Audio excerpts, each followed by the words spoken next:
What are you making? A handle for a Skean Dhu. So this is antler, and I've cut off this bit. It's got quite a substantial amount of tough material around about the edges. And what I've been doing is I've marked on all of this. I just did that again quickly to show you. So you put in your lines along here, and then you draw a halfway line, and then a quarter line, and then an eighth line. And then you join your squares to your squares with a pencil, and then you take a pen and do in the lines with the pen, so then you don't end up rubbing them out as you go. And then I go along with the file, and if you see on this one, I've used a triangular file, and I've cut in on this line and on this line. That will give me a dome upwards, and then on this line here I've decided to go in with a round file, which will give me an indent. So you've got an outdent and an indent, and then after that I'll probably get a pencil line or get another thin line and just get a hacksaw blade and cut in another line in between these, which will give a differentiation. So just like in here, but all the way around, so that will link in those lines to that one.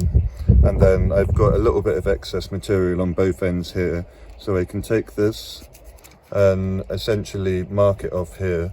And what I might do is take a file and carve it so as it has a ball on the end here, and then just an indent in here before it goes to the flat where the blade will come out from. This is a triangular file, and what I'm doing is I'm going in these lines. I put lines on both of these parts along here, which go all the way around, and I'm taking one of the lines and I'm using the triangular file, and I'm rounding this off so as it turns into a dome, which will be in contrast to the inset one, or the indomed one, which is from a round file.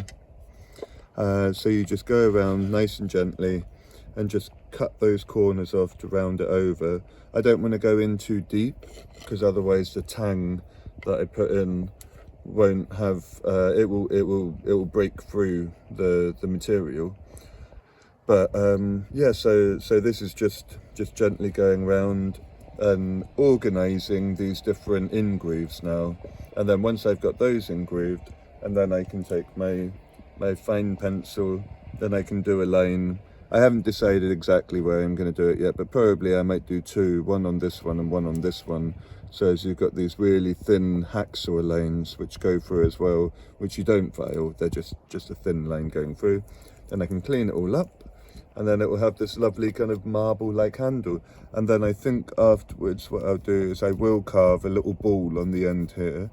So I go around like this, and what you do is you hold your pinky and try and keep your distance, and then you can essentially get the line to just match up with itself. You cut this in first with the hacksaw, and then come in with a sharp file again, and you file up to about here and up to about here, which will end up making a nice little ball. And then I'll do something similar up here, except for I think I'll cut in, and then I'll cut in two lines. So that will give me a slight bit of a riser if that goes all the way around. So then this bit here will be proud, and these bits will be inset. And then afterwards I can take another sharp file and go along these edges and these edges to make this even slimmer and make it more ovular with the spiral. All of this will reduce weight, but also hope it should make a nice comfortable handle.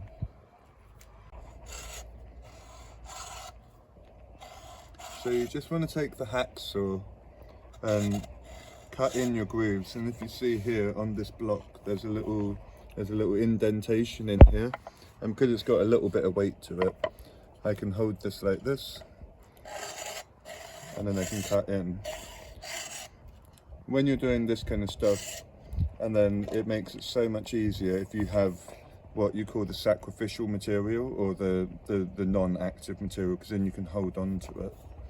So you just gently go through The saw only works on the push, so you just push round.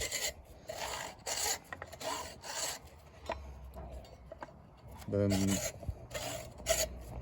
you do the same, I'll do the same on this line here, and I've already started cutting in on this one. And then if I cut this a bit deeper and this one a bit deeper, and then I take my file and I file up until that line on both sides, that will create a nice little ball on the end here. Then this bit here, when I cut down, and then I'll file on the edges in here and in here, and then that will create this bit as a riser, so that will come up. And then with this bit here, what I think I'm going to do, but I'll make my decision for sure when I come to it, is I'll do a round file line in here, which makes that come in again just a little bit more. I think that'll be, you know, aesthetically pleasing.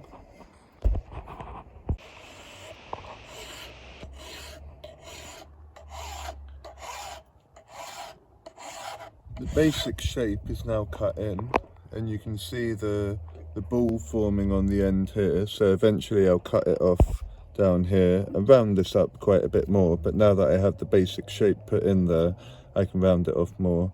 I need to make sure and not make the material too thin, because the tang still needs to go in, but it's only going to have a short tang which will be pinned into the steel.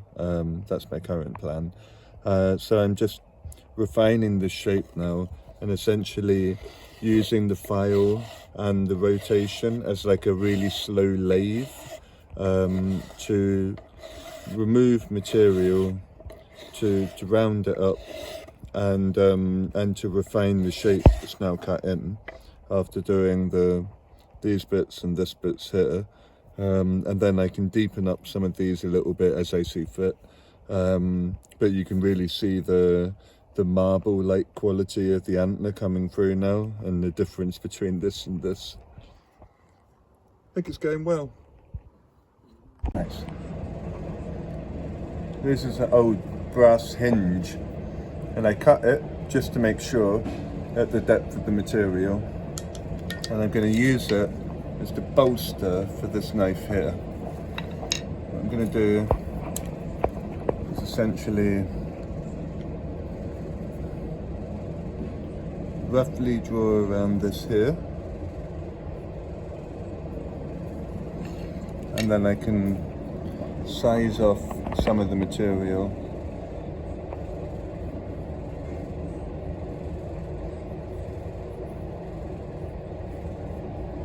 And then when I flip it around, well, I'm going to mark on an approximation of the center, because if you see this is a bit larger, that means I can file it all back once it's all fitted on. Turn this around. I have more material on this side. And go all the way around here, up to the edge of the hole, and then mark on again. So what I'm doing now, you can see the negative space of the hinge in here, and I'm going to cut straight down all the way along on both of these lines, all the way up to here, which will just release that whole bit out.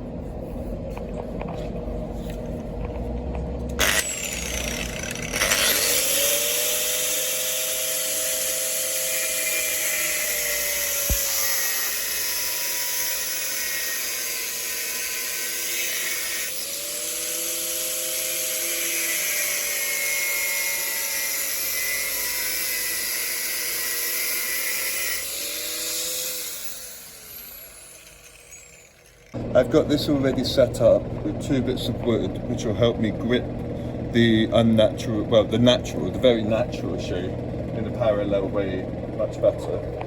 So squeeze this in like this. Give it a little bit of turn. Now that's quite tight there, see? Whereas if I just held it in the vise itself, it wouldn't be able to get as good a purchase, because it would be flat lining on just one particular point.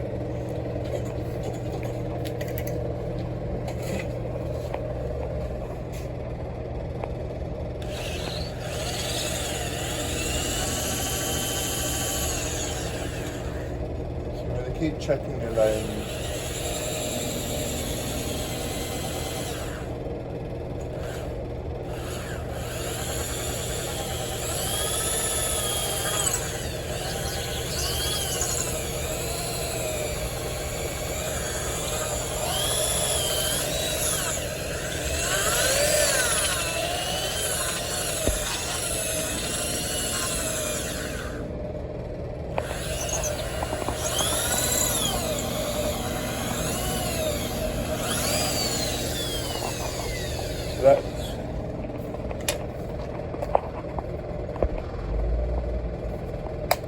Then what I'm going to do is make the drill a bit longer, pin it in the end of it, and just go a bit deeper.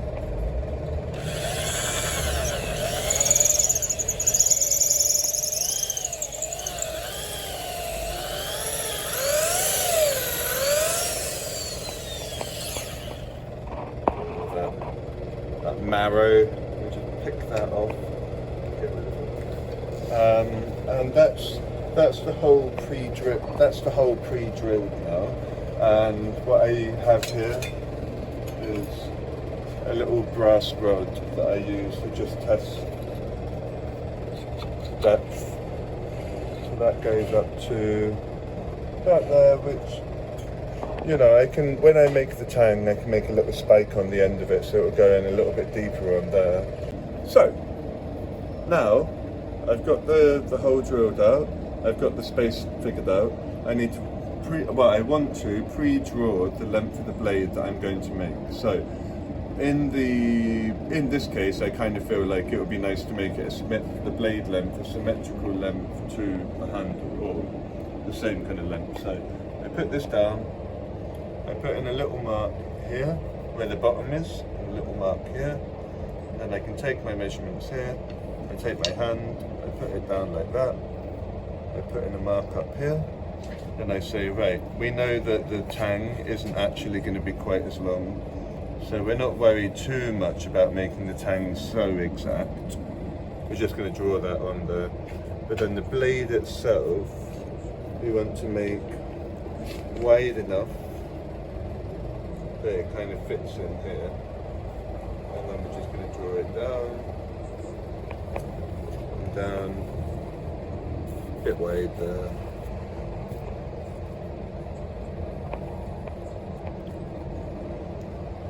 What I might do, I haven't decided, but I might bring it in here and here and make it slightly untraditional, but make it into more of a leaf blade, because I really like leaf blades.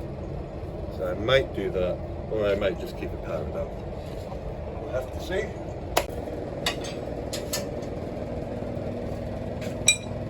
So I've got the steel chamfered off on the end here. So that means when I forge out the tip, it's not going to fold in negatively. And then what I'm going to do is just show you roughly how much material I think I'll want for something like this. So this blade is not very long, but this steel is quite thick. So actually, I probably only want around about this. But for this bit here, we think, well, only around about here, and then if I decide to do this bit in here, that will come in here, and then the tang will only take about this much material here, roughly.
Yeah, over again.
Is that your Skean Dhu?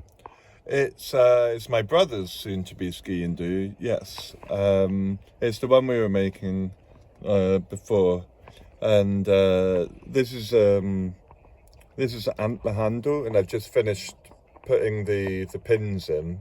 So I've drilled this through. There's no glue, but that seems pretty tight fit. You know, I'm quite happy with that so far. What I'm going to do is I'm going to hammer over these just a tiny bit, just to lock them in a little bit. This is the second time that I've made this particular handle. On the first one, and then during the process I managed to split the antler down this way. So I thought, oh, okay, I could either cut it back to where the crack is, and then do it that way, or I could just remake the whole thing. So I remade it out of a different piece. It's a little bit bigger, which I think is actually quite nice. And then I can still cut off here at some point and use that for some other future project. But yeah, it's looking good at the moment, I think. I've got a little bit more filing to do on some of the components, and I'm gonna take this this plate here in a bit.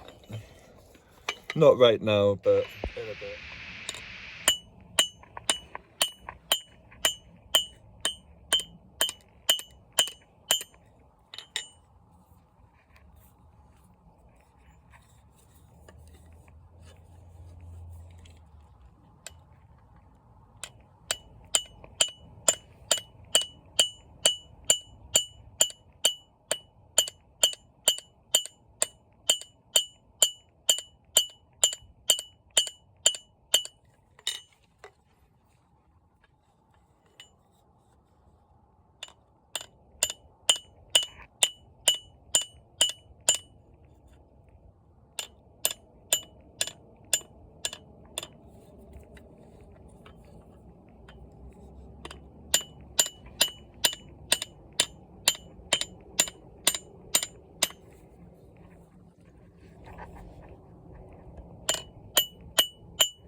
Those aren't crack lines, those are old pencil lines that I still had in it. Don't worry, I haven't cracked another one. There we go. Just lightly hammered over, locked in place, still nice and tight.